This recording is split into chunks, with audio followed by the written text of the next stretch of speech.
What's up guys, this is your favorite fanfic YouTuber, the Fanfic Majesty. Join my Discord if you want to chat and share your thoughts, the link is in the description. 4 Centigrams Chapter 116 The Pain in Robin's Heart, Buster Call. What is it? Frankie thought about it for a while, then he remembered. Qiao Lin seems to have said that Robin is a member of the Protagonist group. Although there were ups and downs, it went smoothly to the later stage of the animation. In other words, Robin will be rescued by Luffy and the others. Thinking of this, Frankie couldn't help but heave a sigh of relief, so he could be completely relieved. Everyone was safe and sound, and he was the only one who died. Maybe this ending is not too bad. Are you relieved? Are you willing? Frankie asked himself. Not at all. He still has too many regrets to finish. Will Frankie's family survive in the City of Water without him? They were all homeless people before, and he gave them shelter, he said very worriedly. Is there any revenge for the master? After thoroughly understanding that everything is a conspiracy and calculation, and knowing that the master was tortured by Spandom to extract a confession before his death, how could he remain calm? This feeling of hatred is deeper than before. There are too many regrets, let him end like this, he can't accept it. Maybe there are better options for him. Frankie turned his gaze back to the chat group, ready to ask his own questions. Advertisement, but Qiao Lin's narration over there is not over yet, he saw the next reply. Qiao Malinson. When Frankie and Robin were escorted to Enie's lobby, the Enie's lobby incident finally came to an end. Kicked off? Could it be that those were just appetizers, and the real drama will start at the Enie's lobby? Frankie was shocked, he thought he was gone, but Qiao Lin told him that it was just the beginning.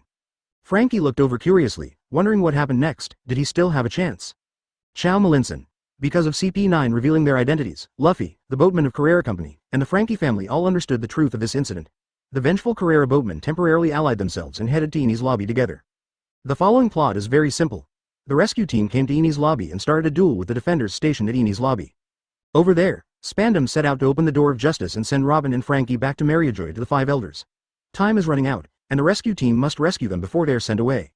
So they fought all the way, and finally met the main members of CP9, not to mention the fights in the middle. Anyway, Robin was moved by the friendship of the Straw Hats who did not fear death in order to save her, and gave up the idea of self-sacrifice to start again. The hope of life was ignited. And Frankie also had a conversation with Robin, and realized that the other party was not the kind of evil person he was worried about, so he burned the design drawing. There is no way, Spandom can only take away Robin, the only remaining Pluten key. The rescue team launched a final rescue, and because the strength of the rescue team was unexpected, it was able to hold back the defenders of Enie's lobby, and the Protagonist team took the opportunity to approach Great Rear. At this time, Spandom launched a buster call due to a mistake. This is also the second buster call in history. The 2 buster calls were facilitated by their father and son, and it was really a coincidence. But this time, the people on Enie's lobby were not only people from the rescue team, but also the defenders and residents on Enie's lobby. Now not only the rescue team panicked, but they also panicked. What's even more funny is that Spandom, who noticed that he had launched a buster call other than himself, didn't feel any regrets about his mistake in launching a buster call. Instead, he mistakenly said on the radio that sacrificing them was just a small thing, and he wiped out the pirates anyway. You can also get promoted because of this. At this time, the defenders who had been entangled with the rescue team heard that they were regarded as abandoned sons, and they also gave up the idea of fighting after being chilled, and fled from Enie's lobby one after another. After hearing that he had destroyed the blueprints, Frankie couldn't help thinking that it was him, who made the same choice as him. But Frankie's heart twitched again when he heard that Spandom, the damn guy, had launched Buster Call. In order to save him back, the Frankie family all came to Enie's lobby. When 5 vice admirals and 10 warships came to Enie's lobby, what should they do? Advertisement and Robin's face was gloomy, and Buster Call brought back the darkest memory in her memory. 0 for flowers. 0 she didn't expect that she would witness it again in the future, and it wasn't O'Hara that was bombed this time, but the Enie's lobby of the world government, and they were all their own people on the island. Indiscriminately attacking his own people, so what is O'Hara worth? Such a world government must be destroyed, completely extinct humanity. Qiao Malinson. Over there, the Protagonist group faced off with the spies of CP9. After some battles, they all won. There is only one person, that is, the core member of CP9, Luchi, and Luffy. This person is CP9 years old. The strongest ever, and the final big boss of the Enie's lobby event. 0.0 When he was 13 years old, a kingdom under the world government was invaded by pirates, and 500 soldiers were captured as hostages to threaten the king. The world government sent Luchi alone to solve it. He sneaked into the warehouse where the soldiers were held, and killed all 500 of them by himself. When the pirates arrived, the warehouse was full of corpses, and then Luchi rushed to the pirates and killed them all. This guy is full of dark justice ideas, even more ruthless than Akainu. His reason for killing the hostages is that these soldiers are too weak, not only can't protect people, but they are also used by pirates, so they have no value in living.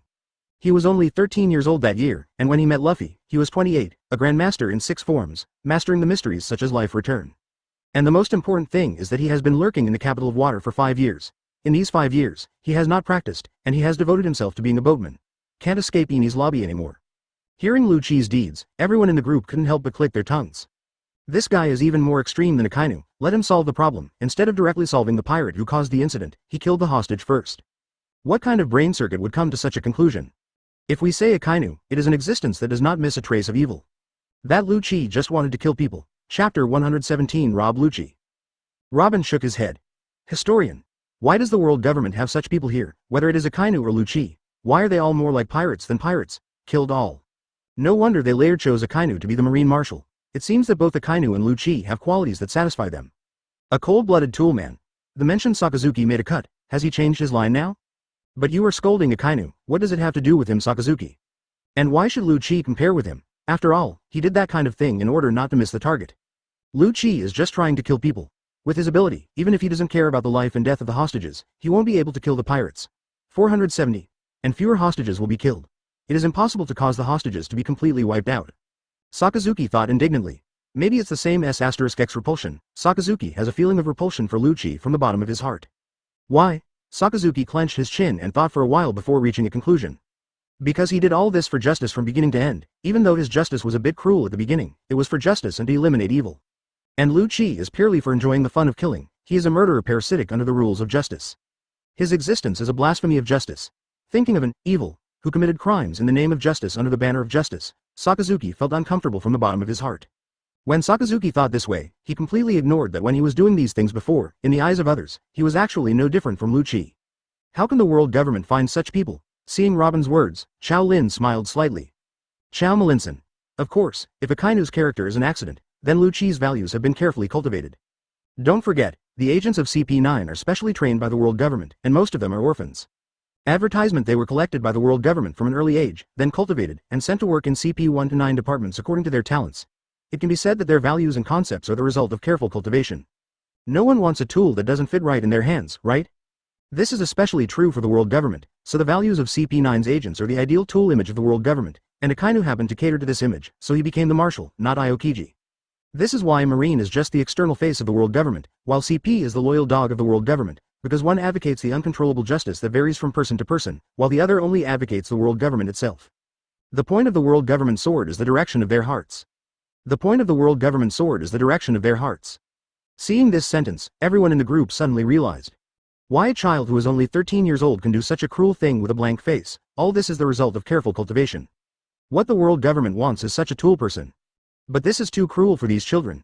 He was brainwashed into a tool since he was a child, and he tried hard to become a useful tool, but his cognition was distorted from the very beginning. Thinking of this, Robin's dislike for Luchi is much less. This is just another poor guy. Although he is also very hateful, if she was brainwashed like this since she was a child, she might be the same. Not much better than Luchi. Only Akainu is unforgivable, Robin thought bitterly. Historian. Sure enough, only Akainu was a naturally cold-blooded animal. Dragon Tulong. Poor these children. Drago couldn't help but sighed. During this time, he was busy with education. On the one hand, he cultivated the backbone of the Revolutionary Army, and on the other hand, he strengthened ideological education. He deeply realized how profound the influence of thought is on a person. The members of the previous Revolutionary Army were very vague about the purpose of the revolution and what they would do in the future. There are only relatively weak concepts such as freedom and equality. Not only them, but even him, the leader of the Revolutionary Army, has been looking for this answer. Advertisement. It was not until Qiao Lin gave him these books and some suggestions that he understood the meaning and goal of the revolution, and re-established the route and policy of the revolution. Now the members of the Revolutionary Army have a clear understanding of the revolution, as well as direction and belief. Firm belief will be the cornerstone of their revolution. And dialectical thinking will guide their way forward. And these revolutionary soldiers who have awakened will serve as lights for those who have not yet awakened. Light up and guide their way. This is the real revolutionary light. Drago lamented that these children were distorted by wrong ideas, and he also thanked the Revolutionary Army for being guided by correct ideas and walking on the right path.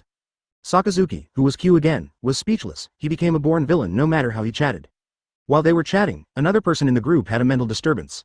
He is the one who has not spoken since joining the group. The jungle eats the strong. The law of the jungle far away in another time and space is sitting on a board at this time, wearing a black top hat, slightly curly long black hair, a unique beard on the chin, 2 suspenders on the shoulders, and a white vest, exactly like an ordinary boatman resting. The most interesting thing is that 5.0 has a pigeon on his shoulder, and the neck of the pigeon is very anthropomorphic. This person is the protagonist of the topic that everyone in the group is talking about. Rob Luchi. He accepted the invitation at the same time as Frankie, and entered the chat group at the same time. Out of the basic quality of a spy, Luchi did not make any changes immediately after discovering the abnormality, but began to observe and collect information. After checking that everything around him was fine, he turned his attention to this strange thing called the chat group. Then he discovered the private chat that Roger sent him, and then discovered the secret of this chat group. Through the review of historical information, Luchi knew that the members of this group were all different people from different time and space. Chapter 118 Luchi. Will I be defeated? Impossible, and they are basically people from the world he lives in. There is the dead Roger, as well as CP's #1 enemy Dorag, and the former celestial dragons Doflamingo, and even Marine Admiral Akainu is here. And the history of the time and space therein has been changed because of this chat group. And the instigator of all this is the only person in the group who is not from their world, Qiao Lin. It turned out that the world he lived in turned out to be an anime from the world where Qiao Lin lived. Hearing this news for the first time, even the well-informed Luchi couldn't help but lose his mind, but soon he regained his sobriety. Anime or not, there's nothing wrong with the fact that he's real. Immediately afterwards, Luchi saw Qiao Lin as an outsider in the group, and had another almost omniscient perspective to analyze the world and people they lived in. This analysis is about the questioners like Roger and Dorag, and also about his camp world government, 01. To be honest, Qiao Lin's analysis of the world government did not arouse his enthusiasm. In his opinion, these are all necessary sacrifices. If the world government can use this system to gather the unstable factors in the world on the Great Root and then eliminate them, and make the whole world reach a kind of balance and stabilize the speed, Luchi is quite satisfied, and for a person like him, there will be a steady stream of criminals for him to solve. He doesn't care about power or status, what he wants is to be able to kill illegally. And with world government he can do that, so he didn't pay much attention to Qiao Lin's analysis, instead he collected information from everyone in the group. And the purpose of collecting information is not for meritorious service, he doesn't care about power status, this is just work or preparation for work. Roger changed his original idea of turning himself in and searched for pure gold to continue his life and decided to change his life. This dead person doesn't need to be too concerned, anyway, it won't affect his current world. Duo Lage received the basic revolutionary theory uploaded by Qiao Lin, and Luchi secretly downloaded these books. After reading it, I was surprised. I am afraid that the world government in that world is annoying. Robin contacted the Revolutionary Army and is probably already in the Revolutionary Army now. Robin is another target of Pluton's plan. Her information is very important. The other party has been living in West Blue before, and later entered the Great Airline and joined the Baroque Work Society. Doflamingo is behind the world government because of these activities. Toys, interesting. No wonder there is so little information on Dressrosa. The people who were originally sent have become toys. Advertisement He, 4 Emperors Kaido is nothing more than that. It turns out that this is how he survived. What surprised him the most was Akainu. He didn't expect this guy, a Marine Admiral, to be so aggrieved in the group, but what made him more concerned was that his words seemed to reveal his dissatisfaction with the world government. And Luchi could see from Akainu's subsequent speech that this guy seemed to be influenced by Qiao Lin's words, as if he wanted to reverse it, and seemed to be planning something. You, a Marine Admiral, were instigated so easily? Reminiscent of Akainu's obsession with justice, it is hard to guarantee that this guy will not do anything because of this, and the energy of this chat group is too huge, it is indeed easy to make people inflated. Luchi noted the weakness of Akainu's possible defection, this guy is a potential 2nd or 5th. And Luchi also realized that justice is a double-edged sword, maybe this will be the fuse for Marine to become uncontrollable. And the anime protagonist who may be the biggest trouble for the world government, Monkey D. Luffy. After secretly memorizing the information in the group, Luchi was about to distinguish and pick out useful things, which might be useful in future tasks. At this time, the Gundam warrior who joined the group at the same time as him spoke in the group. And his first sentence shocked Luchi, and he could see that this person was another possible target of his mission. Frankie. It just so happens that this person is asking about his future, so he should take a look too. Maybe he could give himself information about it. Luchi didn't intend to reveal his identity. He, like Akainu and the other quiet person in the group, definitely belonged to the unpopular kind in the group. Akainu killed Roger's son, so he is naturally a public enemy in the group, and the other person probably has a grudge against them, otherwise it would be impossible to keep a low profile. And he is a member of the world government camp, and he is not on the same line as those of the Revolutionary Army. If exposed, he would be expelled, and he didn't want to leave this chat group so early. At this moment, he has deeply realized the value of this chat group, that is, it is a natural source of information. It brings together all important information about his world, past, present and future.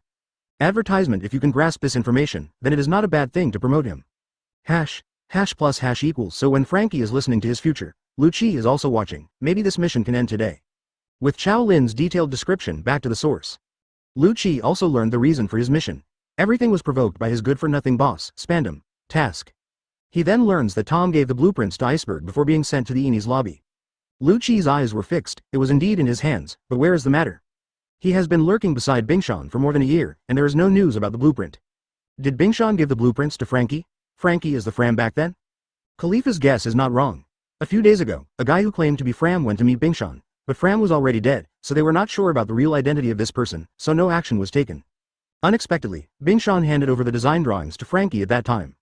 Then there's no point in staying here any longer, they have to catch that Frankie. Luchi didn't rush to call other members of CP9 to act, because Qiao Lin hadn't finished speaking, and he was also curious, what is the ending of the Enie's lobby incident? He remembered the main character of this anime, and they snatched Robin to make a feud with the main character Luffy, according to Qiao Lin's main character Halo theory. They are destined to be defeated by the protagonist and become stepping stones. Will he do the same? Luchi covered his mouth, his face was cloudy and uncertain, and his eyes were full of impossibility. Chapter 119 Luchi. I really lost then he saw Qiao Lin's description of him, and the attitude of Robin and Drago irritated him. Are they pitying themselves? Being trained as a toolman by the world government since childhood? Pitiful. He had never felt that way, only the weak are pitiable. And he is strong. His hometown is the best memory for him, where he obtained the capital to become a strong person, and all CP9 members obtained the capital to become a strong person there. This is definitely not a painful place. If there is no hometown, there will be no him now. And he will be the same as those powerless weaklings, who can only be beaten and killed. Instead of being like now, those weak guys can only fear and tremble when facing themselves. Luchi looked at his hand and shook it. It was a feeling of strength. He is not weak, nor can he be weak. These people have no idea what hometown means to them. That was the land of rebirth from the ashes, and people like them are still being cultivated there now, changing their destiny. As for what's wrong with being a tool of the world government, in this world where the jungle preys on the jungle, the most important thing is to be able to survive on your own strength. Luchi had a gloomy face, watching the conversations in the chat group with anger accumulated in his eyes, but his expression soon returned to calm. What is he doing? How to get angry with a group of people from different worlds? Not necessary at all, what matters is the information. After he figured it out, he looked to the chat group, waiting for Qiao Lin's next reply. Qiao Malinson. Let's continue to talk about the Enie's lobby incident. Luffy faced Luffy and was unable to win for a while, and the opponent's strong strength knocked Luffy to the ground many times, but with the resistance and strength brought by rubber fruit, the will has never been defeated. But the good news is that Luffy's partners defeated the other agents of CP9 one by one, and rescued Robin and Frankie before the door of justice opened to pick Robin away, and knocked down Spandom, and then they waded across the broken bridge. End the fight with Luffy. Advertisement at the same time, Buster Call's warship has also arrived at Enie's lobby. Since they came to Vice Admiral this time, they are not as ruthless as Akainu, so before destroying Enie's lobby, they let the officials and sailors who were stranded in Enie's lobby board the ship first, leaving only members of the rescue team who attacked Enie's lobby facing the gun emplacements on the warship. When all defenders had been recovered, TN warships launched an indiscriminate bombardment of Enie's lobby. Hearing this, Frankie's eyes widened. He was rescued? But his surprise didn't last long, and the news of the warship shelling Enie's lobby made his heart sink. Frankie's family is still up there to save him. Is that how he died? Frankie couldn't believe it. He couldn't accept this ending. He would rather die himself than them. But the warship is right in front of them. The rescue team has no backyard, and Luffy can't take care of himself at this time. What should they do? Frankie stared at the chat group closely, expecting and fearing. Qiao Malinson. Fortunately, because they turned against the giant guard who was deceived by Marine, they blocked the shelling for the rescue team, and the chaos on Luffy's side gave them a chance to escape. They finally escaped from Enie's lobby by sea train.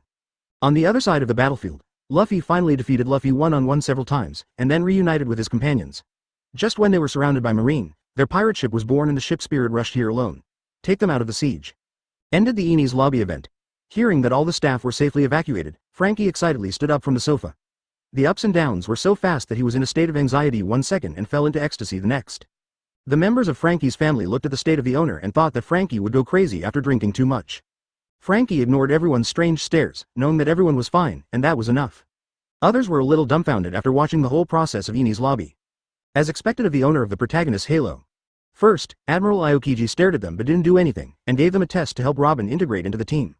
Then, with a group of impromptu teams, they went straight to Enie's lobby, an important place in the world government, where a large number of Marines and CPs were stationed, and they were still alive. In the end, not only defeated the ace of CP9, but also escaped surrounded by 5 vice admirals and 10 warships. The most outrageous thing is that at a critical moment, the pirates ran over to save them even if they had no driver, and they could do without a driver? I don't know how many times this series of operations has killed other pirate groups. They not only survived, but also made it together.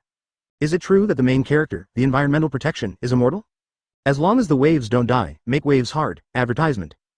In the desperate situation, we will build a self-driving pirate ship for you, so that you will never have to worry about it. Puppeteer.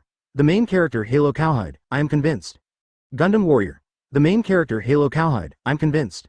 Historian. The protagonist Halo Cowhide, I am convinced. Qiao Malinson. The protagonist Halo Cowhide, I am convinced. I am One Piece. The main character Halo Cowhide, I am convinced. Huo Zhigao. The protagonist Halo Cowhide, I am convinced. Sorrow of Water. The main character Halo Cowhide, I'm convinced. Seeing their speech, Dorag felt a little embarrassed. It was indeed a bit too much. But after all, he is his own son, of course. The more powerful the aura, the better. Thinking of this, Drago also followed up. Dragon Toolong. The protagonist Halo Cowhide, I am convinced.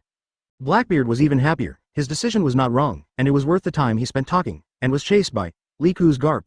Half the world to gain Luffy's favor. It's all worth it, with this Halo, why worry that Luffy can't overthrow the world government? At that time, if he uses some means to win over Luffy to his side, then this world is not up to him. Blackbeard's eyes sparkled with ambition and a bright future. Among the convincing replies, only one person did not speak. This person is exactly Luchi, who heard that he was defeated by Luffy. His eyes were full of disbelief. He was actually defeated? Or by a 17-year-old boy who just went to sea for a few months? Intense shame and long-held beliefs began to crumble. The strength that Luchi has always been proud of was actually defeated by a boy 10 years younger than him. Even if the opponent has such an unreasonable aura as the protagonist, he still finds it difficult to accept Kai.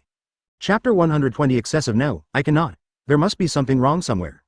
Luchi lowered his head, staring at his toes. His head was in a mess. He has been the strongest among the trainers in his hometown since he was a child. Then going out to perform missions went smoothly, allowing him to enjoy the power of strength and the joy of killing. Then came to CP9, he has always been the strongest. Even if he is not the speaker of CP9, but the core figure of the entire CP9 has always been him, and the principle of CP9 is the supremacy of strength. And Spandom is just a clown. How could he, who has always been strong, become weaker as he got older? He couldn't even beat a 17-year-old boy. Could it be that he was not as good as this guy when he was 17? This idea has been lingering in his mind. There must be something wrong somewhere? Luchi pondered for a while, then slowly raised his head and looked at the surrounding environment. This is Carrera's shipyard, surrounded by shipbuilding plates. The boatman in charge of building the ship walked around the shipyard. Where he was sitting, 530 had a saw beside him. Seeing this, a bolt of lightning flashed through his mind. Yes, it's not that the opponent is too strong, but that he has become weaker. He has been pretending to be a boatman here, lacking the smell of fighting and blood, and the blood flowing in his veins has been silenced. Luchi closed his eyes and took a deep breath. It was because he slacked off that he became weaker. He has only been undercover for this mission for 1 year now, and in the anime, he will continue to be undercover for another 4 years. It has been so inactive for 4 years, another 4 years to waste. My body is going to rust, Luchi whispered, and rusty tools are not needed. Advertisement. Luchi looked at the chat group, and he no longer doubted what Qiao Lin said about his future. He now wants to know what will happen to him if he fails. Will die, although he has always adhered to the belief that the weak are prey to the strong, and the weak are not worthy of living. But when I think of the weak, the one who is defeated, the one who failed to perform the task is himself. Luchi's tenacious heart was inevitably shaken. It turned out that he was not as cold as he imagined, and it turned out that he would also fail.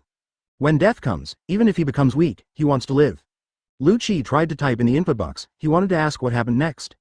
But Frankie had already figured out that he was asking his own question one step further. Gundam Warrior. What happened after that? Seeing Frankie's question, Qiao Lin replied. Chow Malinson. Later, Luffy and his group returned to the water capital on the Mary and joined other members of the rescue team.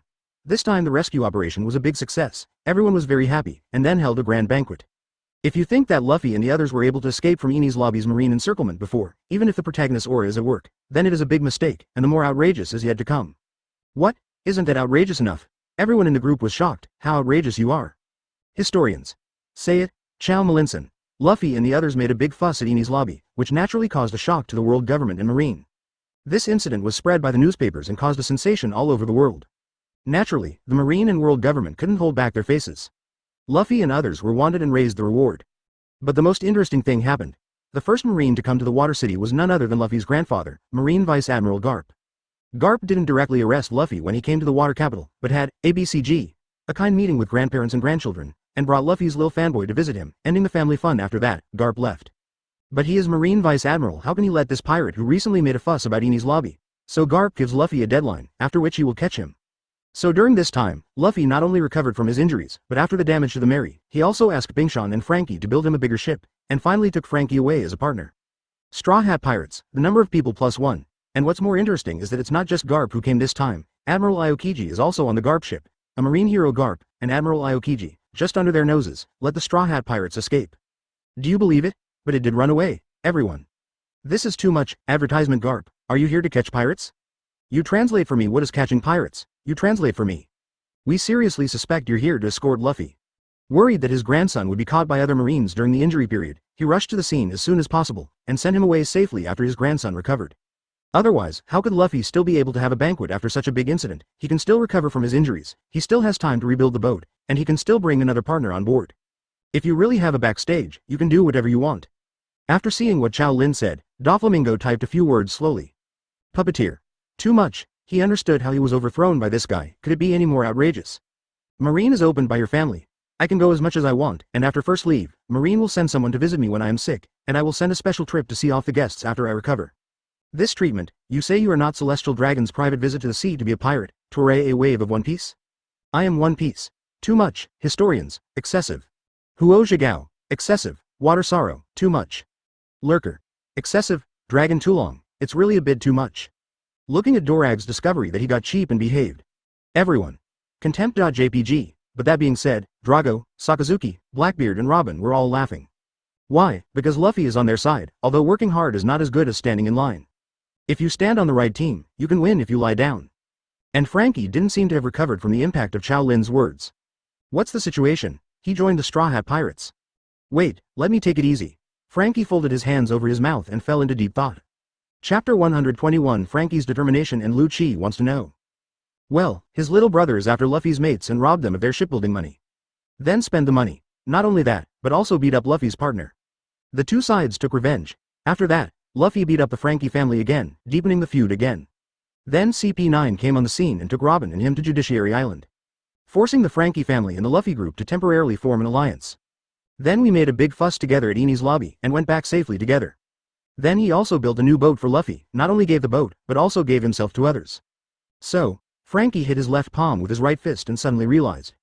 This wave of Enie's lobby events not only helped Robin integrate into the Straw Hat Pirates, but also eliminated the contradiction of writing the Straw Hat Pirates. It also strengthened the friendship between the two parties. One of the four irons in life is to carry a gun together. Together they make a big fuss about Enie's lobby, that's comrades in arms. It was only natural for him to join the Straw Hat Pirates. It was he who wrongly blamed CP9. It turned out that they were helping him join the Protagonist group. Which way or more? It seems everything is in Aokiji's calculations. This man is a bit strong. I thought that I was tricked by Spandom and got into trouble with the Protagonist group, so I was doomed. But he didn't expect that in another village, he would join the Protagonist group. According to the P********* G nature of the Protagonist halo, wouldn't he skyrocket to 90,000 miles after that, so there is no need to worry at all. This wave is not a disaster, but an opportunity. It not only solves the troubles hidden in the design drawings in one fell swoop, but also gains the aura of the protagonist. After reviewing the plot, he understood that he would not be able to leave, as the two core characters in the Enie's lobby world. It is not good for Bingshan and Frankie's family that he stays in the water capital, and it is the best choice to go with Luffy.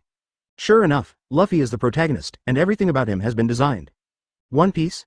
It's so emotionally complicated, advertisement. Frankie sighed softly.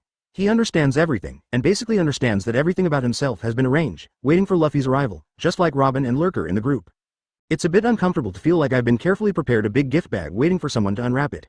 In particular, Master's tragedy seemed to be carefully designed, which made him feel a little complicated. But this is the best choice again. Compared with him, another person in the group, Doflamingo, was imprisoned and impelled down. All previous efforts were in vain. With this wonderful mood, Frankie looked at the chat group. He felt as if he was facing two choices. One is to follow the script, wait for Luffy to come over to end all this, and then board Luffy's boat and follow the protagonist's halo. And the other, to be himself, to be his own master, to decide his own destiny.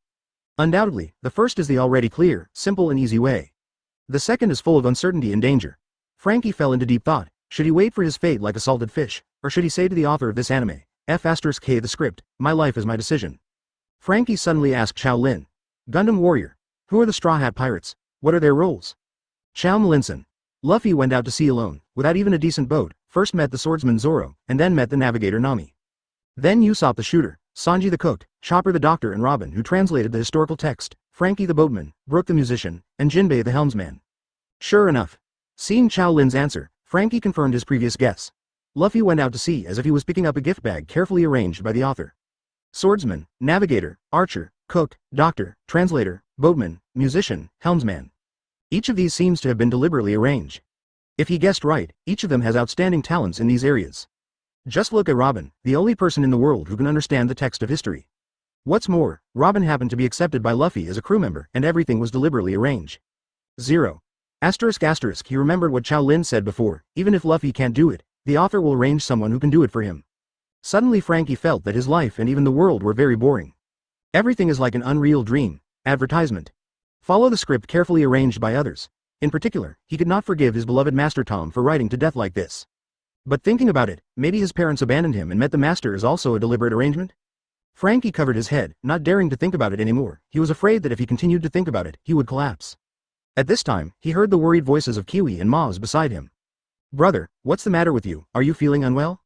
Do you need to see a doctor?" Hearing their anxious and concerned voices, Frankie's restless mood calmed down. "I'm fine, just thinking about something." Frankie shook his head. Whether it is a script or not, his life is arranged or not. But everything he's been through, his moods, his emotions are real. And they, the Frankies, the fact that they are family doesn't change. He didn't want to follow the script and be a mindless puppet. I also don't want all this not to end smoothly and have a happy ending because of my own recklessness. What to do? Frankie bit his fingers and thought. His eyes inadvertently swept across the meeting in the chat group, and he had an idea. By the way, you can ask Qiao Lin for advice. Qiao Lin helped Roger, Dorag and Robin change their lives. Lead them on a new path. No longer subject to the original established fate, follow the script. So why can't he? He also wants to change this established destiny. And just when Frankie was thinking, and when everyone in the group was amazed at the extreme aura of Luffy's protagonist. Only one person is in a different mood than the others. Because Qiao Lin's answer to Frankie's question did not involve what he wanted to know. Chapter 122 Really ugly. Luchi, the law of the jungle. What about the rest? What happened to the people from Spandom and CP9? Frankie paused temporarily when he saw someone speaking before him. Just now I was only thinking about my own ending. I forgot about Spandom. What is the ending of Spandom? He remembered that Qiao Lin said that he defeated Spandom instead of killing him. That being the case, will Spandom be penalized for failing missions? For Spandom, a guy who wants to be promoted and make a fortune, the biggest punishment is to be dismissed. Others were also drawn to the attention, and did not doubt Luchi's identity. They were equally curious about the ending of the instigator of this incident. Qiao Lin saw the speech of the weak and the strong, but the amount of information was too little, and there was no information that revealed the identity of the other party. Could it be that he has grudges with the people from Spandom and CP9, and that's why he cares so much? Qiao Malinson. Of course it's smooth sailing for the Protagonist group, but it's not so good for everyone in Spandom and CP9. Their Pluton resurrection plan failed, and someone must take the blame for the failure, and Spandom, as the chief of CP9, should be responsible for this matter. Moreover, his random development on the Enie's lobby has disturbed the morale of the army, and may even cause mutiny, which is a very serious mistake. But Spandom is not a responsible person, nor is he a good boss, and he doesn't want to affect his future because of this small mistake. Therefore, he asked his father Spandane for help, and blamed the failure of this incident on everyone in CP9, and Spandane has a higher status in the world government, so he would naturally not refuse his son's request, so if there is no accident, all members of CP9 will be held accountable for this incident. And because of the seriousness of this matter, the entire Enie's lobby is gone, so the blame must be huge. The members of CP9 know a lot of secrets of the world government, and it would be a hidden danger to be alive and useless, so it is very likely that they will all die. Anyway, they're just tools. If the phoenix is broken, just replace it. Boom. Luchi slammed his fist at the wooden board beside him, smashing it into pieces. The pigeon on his shoulder didn't expect the master's sudden attack, so it jumped into the air in fright, and hopped around in front of him a few times. After not finding the enemy, it landed on Luchi's shoulder again, shaking his head and looking at Luchi. Luchi gritted his teeth and spat out 4 words, Spandom. Advertisement. He himself is not as skilled as others, and if he is defeated by others, he can accept the punishment of mission failure. But let him take the blame for Spandom, no, and Spandom blamed them all for all the faults, and he got rid of it, which annoyed him even more. Usually he looked down on this trash boss, but he didn't expect to be stabbed in the back by this trash at this time. It seems that we have to find an opportunity to make this guy disappear, so as not to be really harmed by this guy. And the world government's treatment of him really made him feel a little chill. Even though he already considered himself a tool of the world government, he couldn't help but feel a chill in his heart.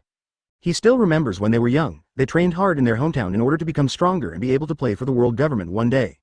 They stood out from the crowd and joined the core and mysterious CP9 in CP, feeling proud of themselves from the bottom of their hearts. Don't ask the reason for the task, do it wholeheartedly, without hesitation. That's what it ended up being. Thinking of asking his father Spandine after failing the Spandom mission easily threw the mistake on them. Luchi began to shake his previous thoughts, maybe it was a mistake for them not to care about status and power. Spandom guys can easily let their loyal people die with power. And their best efforts can only end up as things that are discarded at any time. That power. Status. A gleam flashed in Luchi's eyes. Perhaps only by catching these would they not be used as discarded children by these wastes. What they want is too simple, and simple people can't live in the world government.